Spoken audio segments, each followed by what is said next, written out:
जी दोस्तों, welcome again. मेरा नाम है बहरोज और आज की वीडियो में बात करूंगा कि as a family if there is only one person who is managing the finances and investments, तो क्या चीज़ें जिनका उनको ख्याल रखना चाहिए। अच्छा, ये अमूमन होता जो है वो प्राइमरीली साउथ एशियन फैमिली में तो बहुत ही प्रीडोमिनेटली एग्जिस्ट करता है कि मैन ही फाइनेंशियल्स मैनेज कर रहे होते हैं। बट मैंने अक्रॉस कल्चर भी देखा है कि जनरली स्पीकिंग men जो है वो they are managing the finances, they are managing the investments and helping grow the money in terms of investments. बेशक अगर आपका स्पाउस काम कर भी रहा है या कर रही है, but men are the ones who are generally invested in making sure कि जो इन्वेस्टमेंट्स हो रही हैं उनको मैनेज करें, कहाँ इन्वेस्ट करना है कहाँ नहीं करना, and managing the money part of the house hold all together.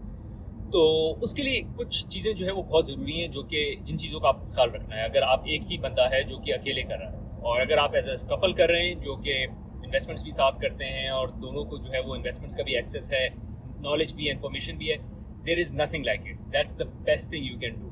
But अगर ऐसा नहीं है and you kind of agreed कि यार ये इंडिविजुअल जो है वो इन्वेस्टमेंट्स देखेगा because they are better at it, they enjoy it, they have interest in it and they have knowledge in it, और टिपिकली स्पीकिंग जिस तरह मैंने कहा वो बहुत से कल्चर्स में मैन ही होते हैं, then there are certain things you need to be careful of. तो वो चीज़ें क्या है? एक जो पहली चीज़ है which is very important is budgeting.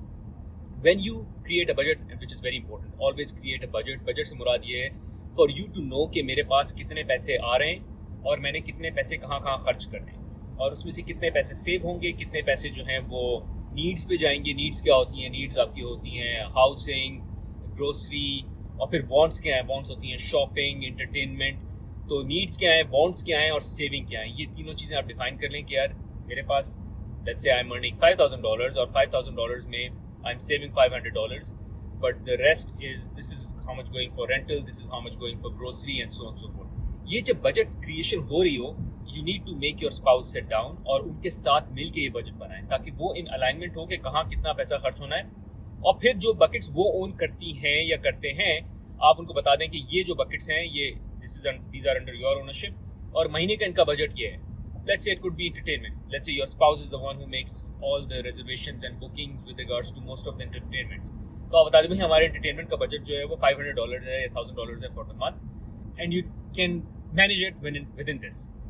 So very important that when you create the budget together and then assign ownership across the budget line items. और कुछ लाइन आइटम्स ऐसे होंगे जिसमें दोनों की ओनरशिप होगी, बट उनको आपके स्पाउस को ये एक्सेस होना चाहिए और ये इन्फॉर्मेशन होनी चाहिए, मोर इम्पोर्टेंटली, कि जो अकाउंट, जो बजट लाइन आइटम्स उनके ओनरशिप में फॉल करते हैं, उनका नंबर क्या है, उनकी अमाउंट क्या है। So they manage their expenses within that particular number. Super important. अच्छा, दूसरी चीज़ जो इम्पोर्टेंट है, it is with regards to goal setting, कि हमारा गोल क्या है, हम कितने पैसे हमारे पास हों तो हम अपने आप को फाइनेंशियली फ्री कंसिडर करेंगे, और वो फाइनेंशियल फ्रीडम का गोल क्या है, और उस गोल को अचीव करने के स्टेप्स क्या हैं, कि हम हर साल कितना सेव करेंगे, उस वो पैसा कितना ग्रो करेगा, and so on so forth. So कितने साल में जाके हम we will be able to achieve that particular number. So it's essentially saying कि we want to be financially free by age 50।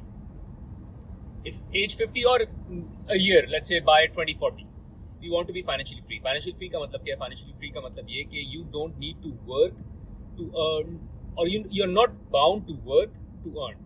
आपके पास इतने पैसे हैं कि that पैसा is already earning income for you which can help you sustain your lifestyle.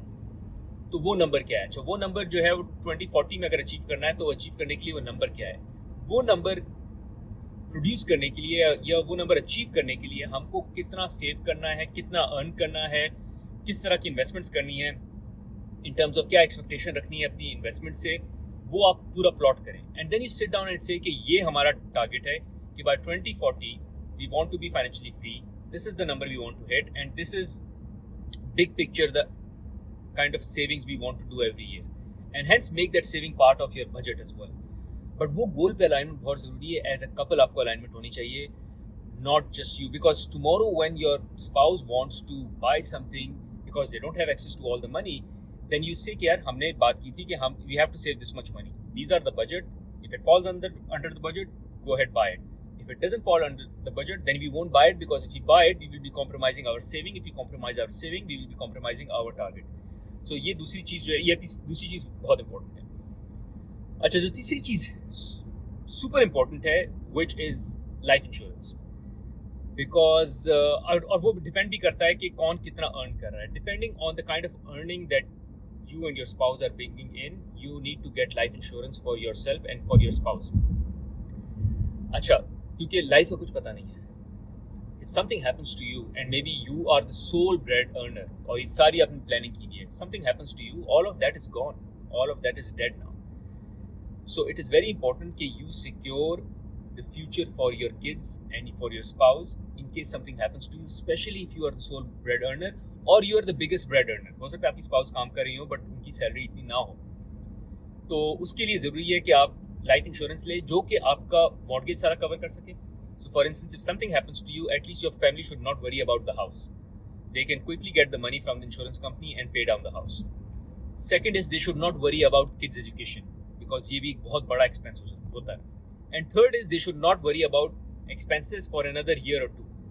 The last thing you want is कि आप तो चले गए बट अब उनको जो है स्ट्रेस हो रहा है कि कल का बिल पे कैसे होगा. So the money should be enough to pay for the house, ताकि हाउस की ओनरशिप पूरी हो जाए.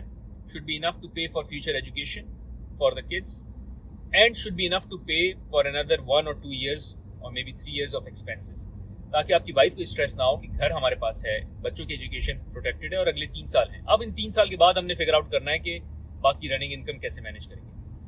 सिमिलरली अगर आपकी स्पाउस की भी इनकम आती है और आपका हाउस रिलायंट है उस स्पाउस की इनकम पे भी, बेशक वो छोटी हो, तो then also get a life insurance for your spouse. Now obviously you don't need to get a big life insurance for your spouse. Maybe अगर आपकी इनकम जो है is let's say 70% of the household income comes from you, then you have is higher insurance value versus your spouse. But आप अपने spouse को भी insurance दिलाएं अगर उनसे अर्निंग्स आ रही है. So this is third most important thing. And the fourth most important thing that you need to do is make sure that you give access to your wife for all the information जहाँ वो पड़ी हुई है. Insurance के documents कहाँ पड़े हुए हैं. मे बी एक शेयर्ड फोल्डर बना दें जिसमें सारी चीज़ें आप डाल दें. आपके ईमेल्स के पासवर्ड क्या हैं, आपका पैसा कहाँ कहाँ पड़ा हुआ है, किन किन जगहों पे इन्वेस्टेड है, और उनमें बेनिफिशरी अपनी वाइफ को या अपने स्पाउस को बना लें. बल्कि एक सेकेंडरी बेनिफिशरी भी रखें. गॉड फॉरबिड अगर आपको और आपकी वाइफ को दोनों को कुछ हो जाता है तो there is a secondary beneficiary जिसके पास वो सारा पैसा चला जाएगा, जो आपके बच्चों को मैनेज कर लेंगे in case you have kids. But give them access to all the password, give them access to where the money is, in which accounts, where is it invested, किस बैंक में है, रिटायरमेंट में पैसा कहाँ पड़ा हुआ है, हाउस अगर आपने कोई खरीदा हुआ है वो उसके पेपर्स कहाँ पड़े हुए हैं, और अगर कुछ हो जाए आपको तो उसकी इंस्ट्रक्शंस लिख के जाएं. If something happens to me, call this person to sell the house. If something happens to me, call this person to help you with liquidating the investments. Call this person, tax person, to help you with the tax or anything else. ये सारी चीज़ें जो हैं, you need to make it very visible, very clear to your spouse, ताकि उनके पास ये सारी चीज़ों की accessibility रहे. मैंने ऐसी situations में देखा है जहाँ husband passed away in their early 40s और उन्होंने इन सारी चीज़ों का एक्सेस दिया नहीं था अपनी वाइफ को, तो उनको बहुत सी जगहों का पता भी नहीं है कि कहीं ऐसी जगह कोई ऐसा अकाउंट है जहाँ पैसा पड़ा हो. अब मैंने जो है वो कुछ मेरी इन्वेस्टमेंट जो है वो let's say are with a certain broker, but मैंने एक और ब्रोकर की भी इन्वेस्टमेंट शुरू कर दी थी साइड पे, just because I was getting a good deal in terms of returns and all, और वो कुछ मुझे पैसे डिस्काउंट में दे रहे थे if I move my money there. अब मैंने वो कर दिया है. अब जो पहला ब्रोकर है उसका एक्सेस तो मेरी वाइफ को है just because I talked a lot about it, but ये नया ब्रोकर मैंने अभी रिसेंटली खोला है or I haven't spoken to her about it. Now if I don't give her access, if I don't put it in a shared drive or in a document where I write it down कि यहाँ पैसा पड़ा हुआ है, if something tomorrow happens to me, she wouldn't know कि वहाँ पैसा पड़ा हुआ है और पैसा कभी यूज कर ही नहीं सकेगी. Hence, make sure you bring your wife up to speed on where the money is and access to all the password, including your email password. So 4 things: make sure that you align the goal with your spouse. दूसरा ये कि उनको budget में include करें, budget creation में उनको access दें, specially उन लाइन आइटम्स का जहाँ जो वो ओन करते हैं या करती हैं. Third is get life insurance for both of you, specially both of you are earning, और whoever is earning उनके लिए उसी साइज की life insurance. And fourth is making sure that your spouse has access to all the information, all the access to all the numbers where the money is, और सिर्फ money नहीं बल्कि उस पर एक्शन क्या लेना है, लिक्विडेट किस तरह से करना है, क्या चीज़ें पहले बेचनी है, घर sell the house. If there is an investment house, जिस पे रेंटल वगैरह आ रहा है, you don't want your spouse to get into that hassle, just sell it, and so on and so forth. So guys, thank you for watching. अगर आपको इससे थोड़ा भी वैल्यू मिले, इस वीडियो से फ़ायदा हो, तो प्लीज़ लाइक और का बटन जरूर दबाएं और प्लीज़ सब्सक्राइब जरूर करें, बिकॉज इस चैनल पे मैं और मेरी वाइफ कंटेंट पब्लिश करते हैं with regards to how to move North America, कैसे नॉर्थ अमेरिका में सेटल हुआ जाता है और कैसे सक्सेसफुल लाइफ गुजारी जाती है। सक्सेसफुल लाइफ गुजारने का बहुत बड़ा एलिमेंट है पर्सनल फाइनेंस, जिसकी मैं बहुत ज़्यादा बात करता हूँ यहाँ पे।